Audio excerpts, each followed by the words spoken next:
بسم اللہ الرحمن الرحیم۔ حدیث مبارکہ۔ رسول اللہ صلی اللہ علیہ وسلم نے ایک شخص کو اپنا ایک خط دے کر بھیجا اور اسے یہ حکم دیا کہ اسے حاکم بحرین کے پاس لے جائے۔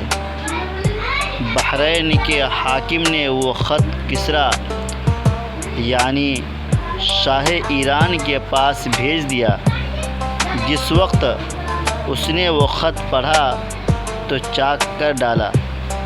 راوی کہتے ہیں اور میرا خیال ہے کہ ابن مسیب نے اس کے بعد مجھ سے کہا کہ اس واقعہ کو سن کر رسول اللہ صلی اللہ علیہ وسلم نے اہل ایران کے لیے بد دعا کی کہ وہ بھی چاک شدہ خط کی طرح ٹکڑے ٹکڑے ہو جائیں۔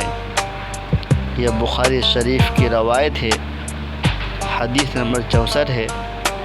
حضرت امام بخاری رحمۃ اللہ علیہ اپنی کتاب بخاری شریف میں اس روایت کو نقل کی ہے۔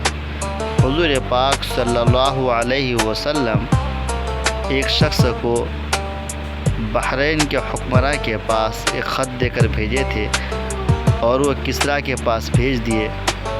جب شاہ کسریٰ نے اس خط کو پڑھا تو پھاڑ ڈالے۔ اللہ کے نبی صلی اللہ علیہ وسلم کو جب یہ بات پتہ چلی تو اللہ کے نبی صلی اللہ علیہ وسلم نے ان کے لیے بد دعا کر دی۔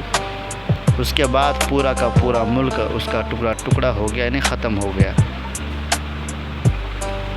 یہاں تک کہ اس ملک میں امن و امان باقی نہ رہا اور فتنہ برپا ہو گیا۔